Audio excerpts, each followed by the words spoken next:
Good morning, good afternoon, good evening, everyone. As a quick introduction, my name is Sandeep. I lead the marketing for Adobe Primetime. Welcome to our session on future-proofing the video ad monetization webinar. Now, over the next 30 to 40 minutes, we will discuss the insights, learnings, and recommendations from the future-proofing video ad monetization survey that we conducted in January this year.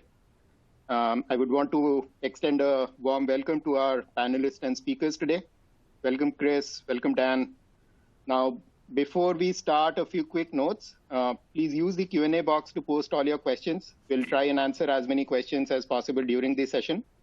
If you have more detailed conversations, if you want to have more detailed conversations about your video ad challenges, the contact details will be provided during the Q&A portion of the webinar. We'll be recording the session, and we'll make it available on demand along with the slide deck and the detailed survey white papers. And with that, I'll hand it over to Dan to start the session for us. Dan, take it away. All yours. Great. Thanks very much, Sandeep. So welcome, everyone. I appreciate everyone being here today. We know you have a lot of options when it comes to different types of content you can consume, and we're going to make this worth your while today. We're going to be giving out data you haven't seen before. So quick thank you to Adobe and Chris for joining me today. Adobe and I started looking at some of the challenges in the market quite a few months ago when we started thinking about collecting data from ad tech executives in terms of some of the challenges that they're actually having. And with all that's going on with CTVs, and you have all these issues in terms of targeting and measurement and whatnot, we wanted to go out and find out what are really the pain points that they're having. What are the challenges in the video workflow? So I went out and surveyed over 250 ad tech leaders, and we collected the data, and we're going to present some of the highlights of the data to you today. At the end of the webinar, we're also going to provide afterwards an email that's going to go out that's going to provide a link to 2 PDFs that you can download that is going to break out the data in more detail. So today what we want to do is highlight some of that data, call out some of the challenges, and also some of the best practices for those that are experiencing challenges in the CTV space. So with that, I'm going to bring in Chris here, and Chris is going to talk to some of these pieces of data that we're going to cover. And I think, Chris, the first thing that would be helpful is just explain to them some of the structure and the sections of the data that we're about to present. Yeah, thanks, Dan, for having me. Really excited to share this data. We've been working together for many decades around streaming, but it feels that we are in this kind of tipping point right now. There's been in the last couple of years a radical change in how TV is consumed. The use of connected TVs and other streaming devices is growing rapidly. The consumer is quickly shifting from traditional linear to streaming. For brands, the delivery of TV advertising, it's often the largest expense of a CMO's budget. But delivery of TV advertising via two-way connection to a connected TV, man, this is a promise of a fresh start. You remember the old quotes. Half my advertising spend is wasted. The trouble is I don't know which half. Well, is that a thing of a past, or are we still living with that? So really what we were trying to do with this is kind of get a sense of where are we on this journey? Where are we in being able to leverage connected TVs and that two-way and that capability that streaming provides, that two-way delivery to really optimize and deliver efficient ads on behalf of the advertisers, but deliver a great experience to people. So when we kind of chunked out how do we capture a survey which helps us get insights into where we are on that experience, we really looked at kind of 3 sections that we thought were pretty key. The first being viewer experience. If you think about traditional TV delivery, there were a lot of ads in traditional TV, 32 ad slots in an hour of programming, 30-second ads, it's quite a bit. Ad loads were heavy. Repetition of the same ad was heavy. So has that changed? We thought this is an opportunity as streaming could really improve the viewer experience. We wanted to measure where we are on that journey. Monetization was another area we thought pretty important. We're going through a shift from the way people sell ads, the currency that it was sold on, the way it was sold, direct sold versus programmatic. So we wanted to see where people were on that piece of the journey as well. And then, the last bit is we wanted to look at some of the technology that's used behind the scenes. So, as the technology enables you to take advantage of optimizing and delivering unique ads and ad experiences to viewers, are people taking advantage of it? How are they taking advantage of it? So that's kind of the framework that we used for this survey.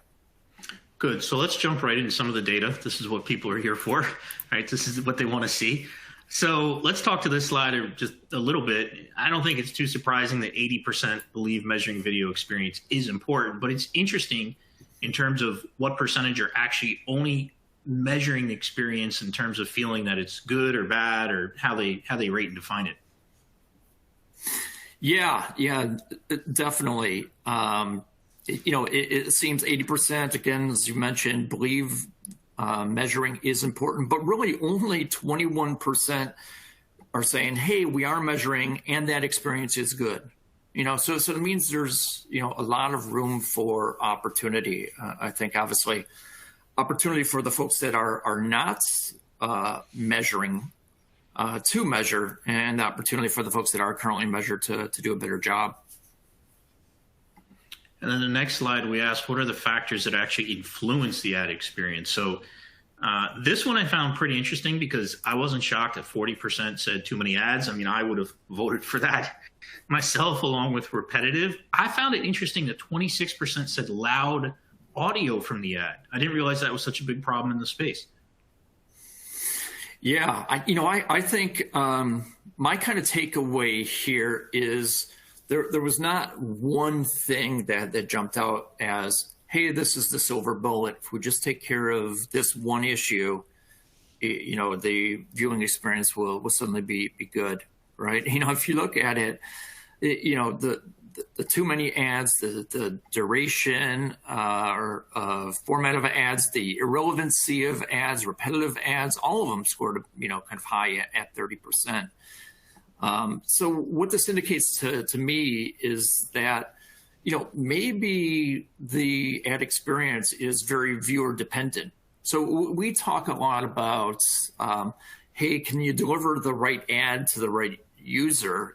There may be another way to look at this as well, which is, can you deliver the right ad experience to the right user? Is it time to kind of maybe shift away from the one size fits all in terms of, how many, ad pod with a bunch of ads, the same sort of ads are 15-second, 30-second only. And can we start mixing it up and start addressing per user what they maybe find annoying? So before we jump to the next slide on insights, Chris, a follow-up question here, because you talked about working in this industry for decades. We've always been talking about video ad quality, just video quality, I should say, in general. Right now we're at a point where only 2% said it was a problem with the actual video. So are we at a point now where 26 years later, the problem isn't the actual quality of the video itself, but more it's like we're talking about here, the actual experience? Yeah, I think we're there, and I think that's a good testament to how long the streaming industry has progressed. Where if you remember some of the old days where herky-jerky, a lot of buffering, swapping out one player to do another player to show the ad and then go back. A lot of those kind of disrupted experiences, I think, have been eliminated, and now we're getting to kind of the, hey, how can we improve the user experience after we've gotten a lot of the technical issues out of the way? I think that's kind of a good way to interpret it. Yeah, which is important because now we're actually talking about the business and the monetization side, which is really what matters the most. So let's go into some of the insights here in terms of ad monetization. We asked in terms of how are companies actually selling their inventory based on demographic guarantees. So maybe just talk to this slide for just a moment. It's pretty straightforward.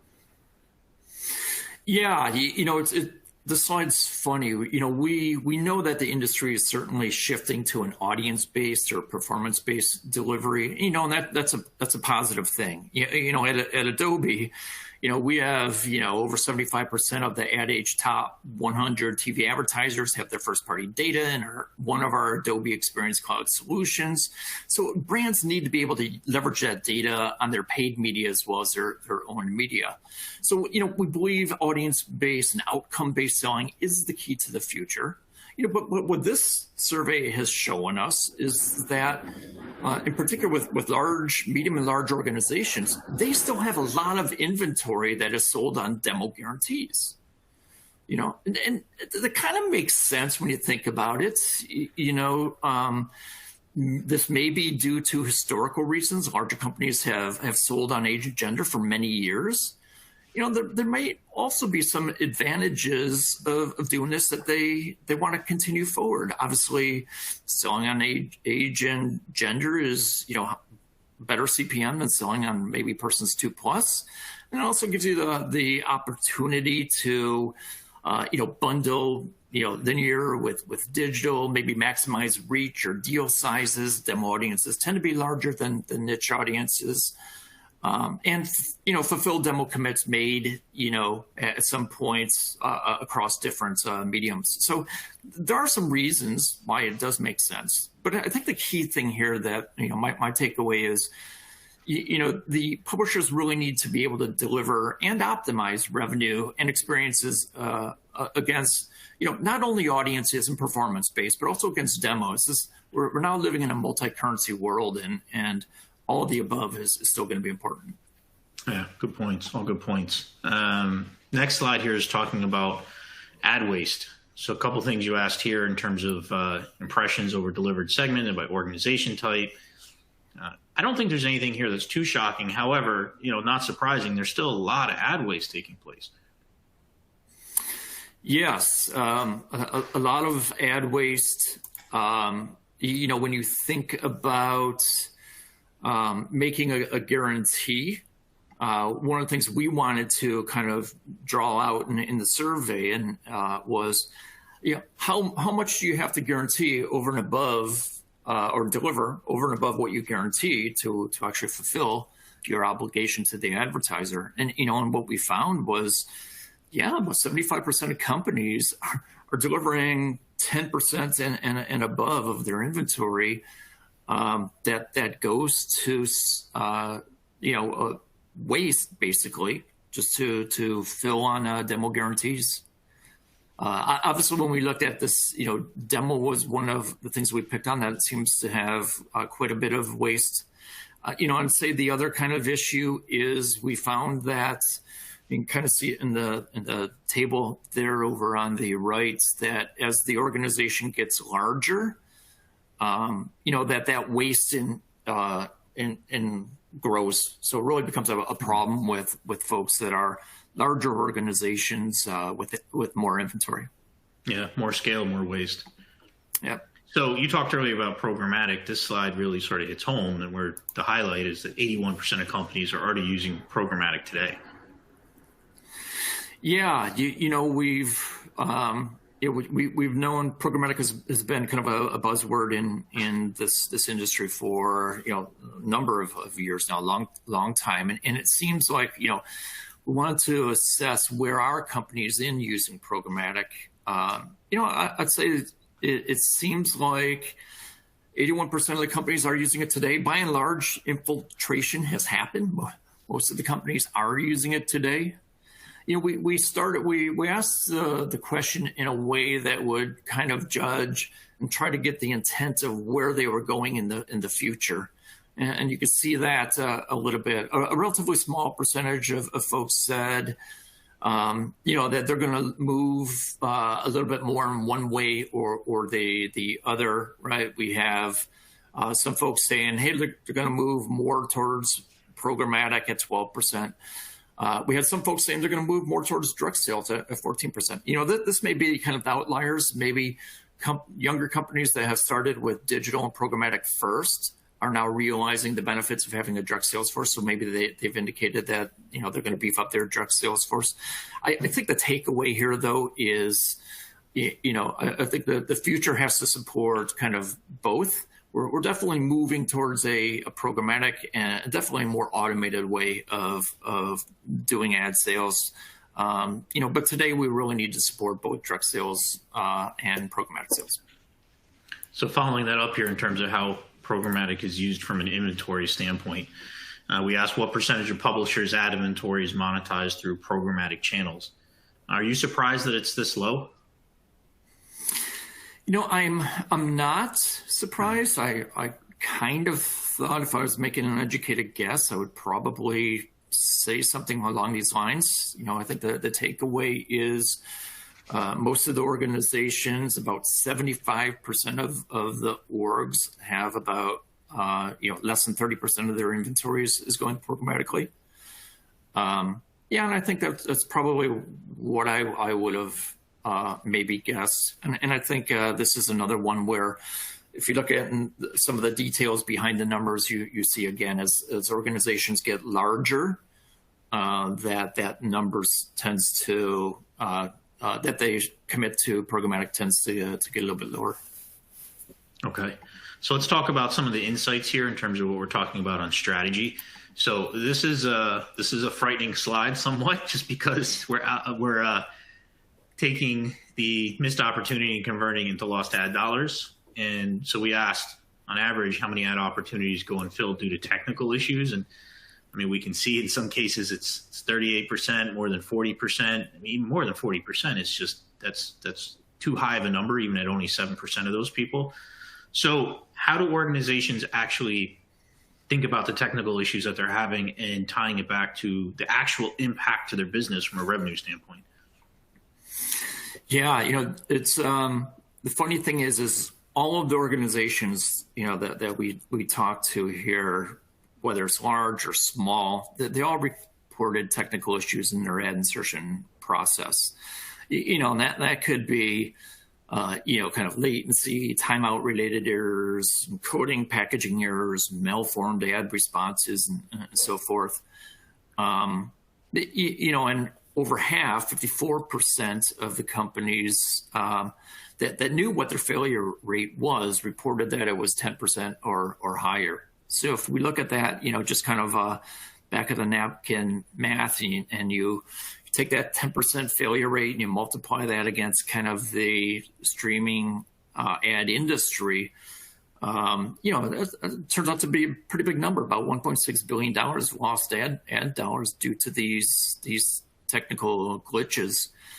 I think maybe we're moving from we talked about this earlier about, some of the issues of the core streaming, buffering, getting bits through. Those have been challenged, a challenge and solved largely. I think maybe the next challenge now is to look at, hey, how am I optimizing my monetization? Or are there errors in my monetization when it comes to actually delivering the ad?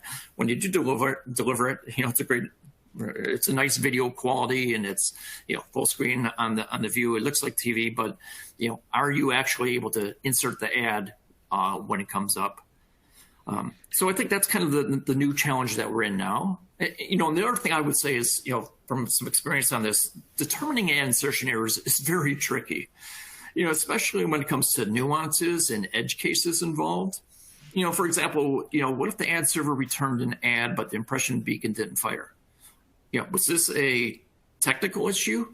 Or was it, an issue because the viewer switched the channel before, the ad was inserted and delivered and then, and the viewer didn't see it, so the impression beacon didn't fire, right? Like those kind of edge cases, especially as people start moving from channel surfing, like they did on good old linear TV, and start coming up to streaming.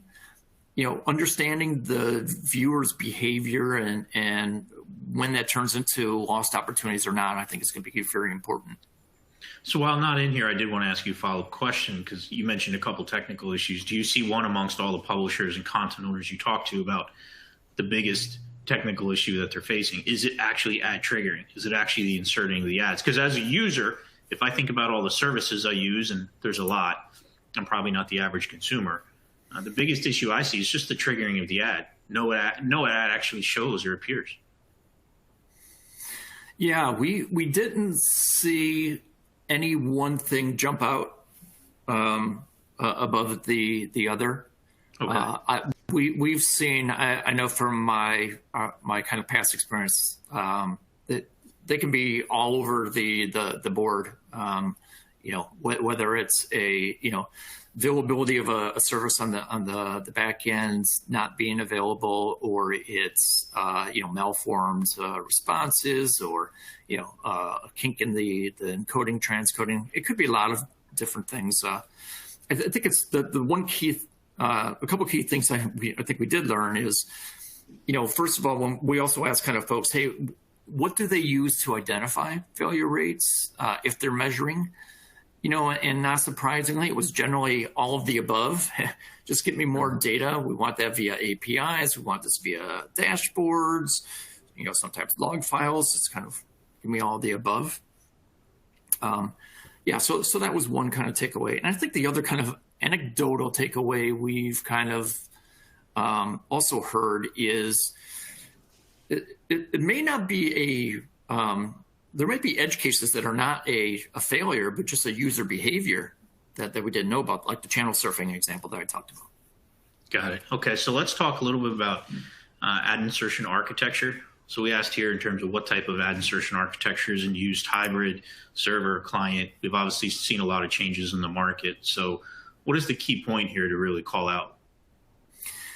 Yeah, I think there are a couple things here. Probably not surprising. What we found out is, smaller organizations are primarily using server-side ad insertion. Anecdotally, this may make sense. Smaller companies may have a lack of historical client-side implementations, or they might be using, more turnkey solutions, cloud-based services that already have ad insertion baked in on the server side. So that kind of makes sense. I think when we looked for medium and larger size companies, what we really found it was a combination of both client side and server side.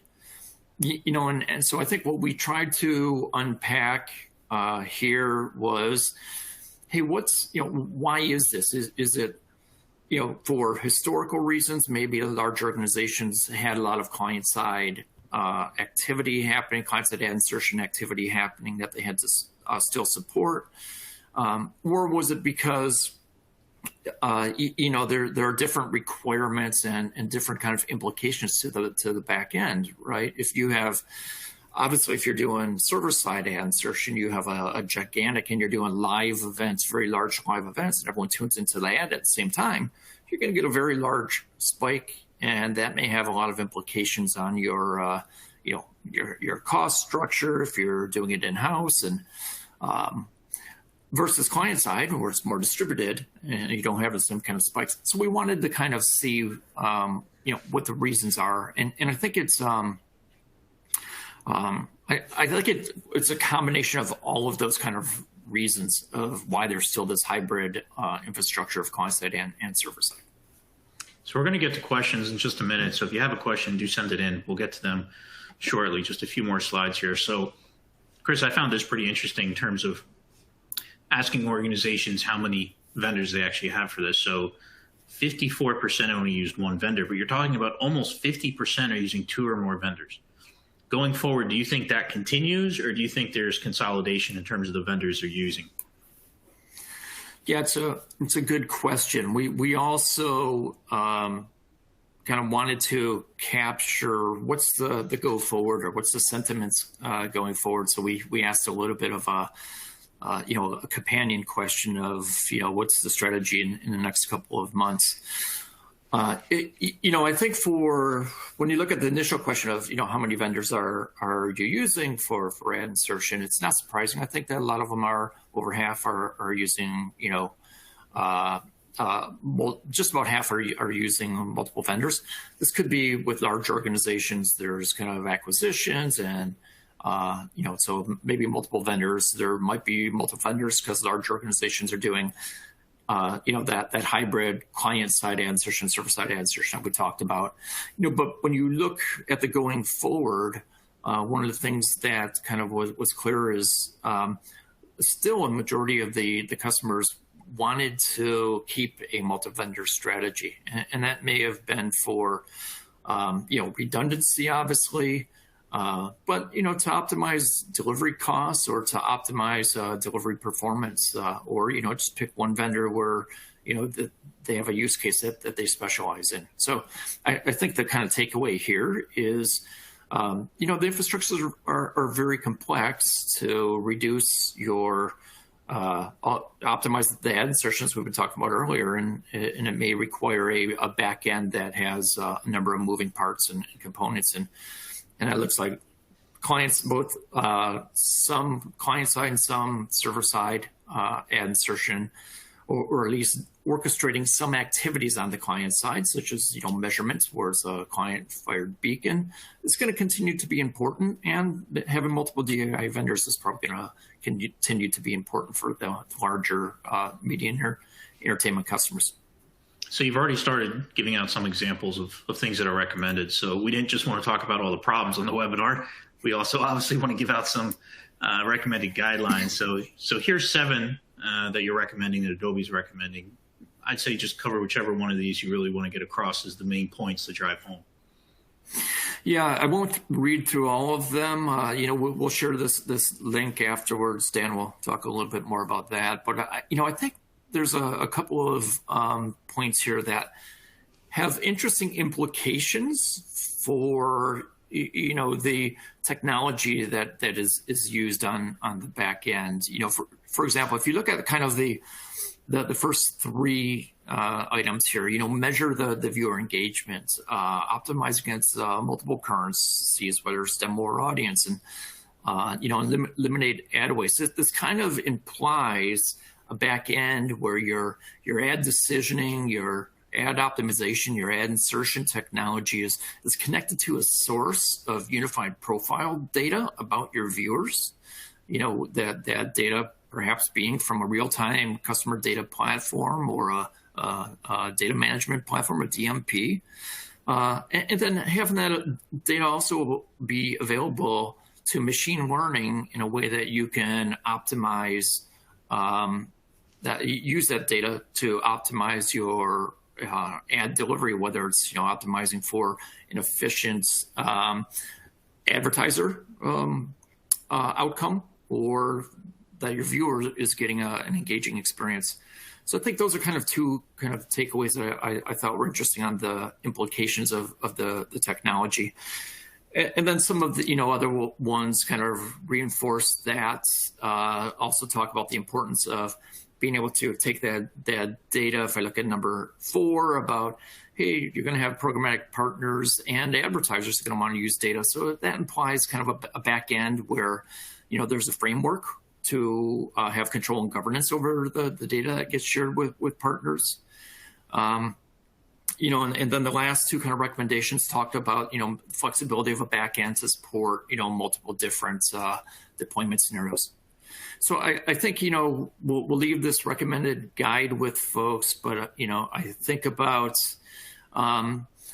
how people can start getting their head around that. We'd be happy to talk with folks about what their challenges are, hearing how well this survey data result resonates with some publishers out there.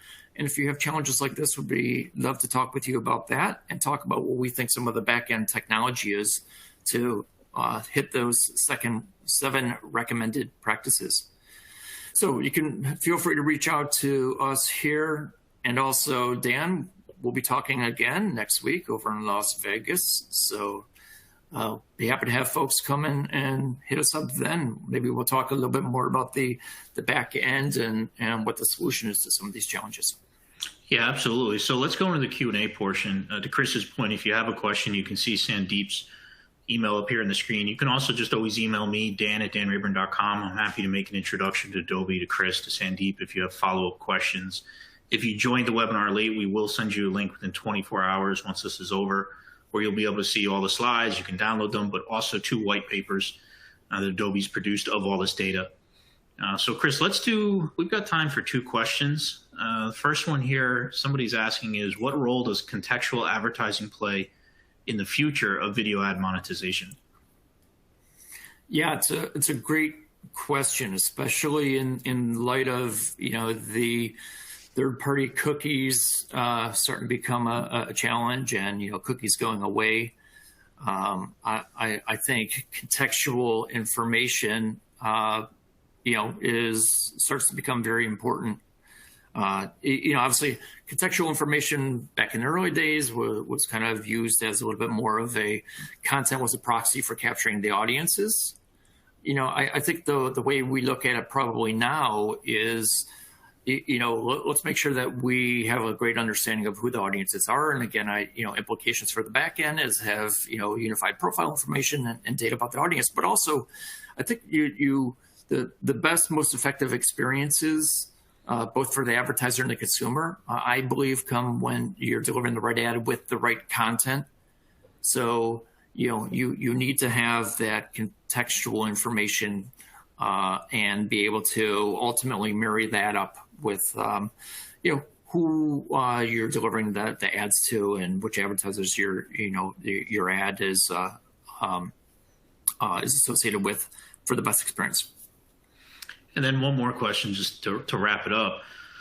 We've been talking for a long time in our industry about standards, right? The lack of standards, I should say, for everything from player bitrate, codec aspect ratio, protocols. Maybe we have some now with protocols, but somebody wants to know if we had more standards in terms of the entire workflow and the video value chain here, would it be easier to implement some of these ad solutions that we're talking about? Would there be fewer problems in the market? Yeah, it's a good point. Actually, the last question kind of prompted me. I'm on the Streaming Video Alliance and am one of the co-chairs of the advertising working group, and also participate in the metadata working group as well. So that last question about metadata kind of resonated with a lot of topics that we're talking about. I think definitely standardization is important here, and I think it's kind of a couple things. I think the standard bodies are doing a great job, kind of coming up with standards and best practices, but it's also about adoption of those. So we need kind of publishers' help and industry's help on adopting those. So, for example, a unique identifier for ads, so we can have that propagate through, the insertion systems and solve some of the, too many of the same ads being shown to viewers from different ADSs. That is a metadata challenge, and it's a standard. It's a challenge to greater adoption of standards could definitely help. Great. Well, thanks very much, Chris. We're out of time. I'd like to thank you and Adobe, of course, for having me today and working with me on this data. And as Chris mentioned earlier, if you're going to be at the NAB show at the end of April, Chris and I are going to be sitting down and talking about, the need for optimizing the ad viewing experience and the ad revenue optimization as well.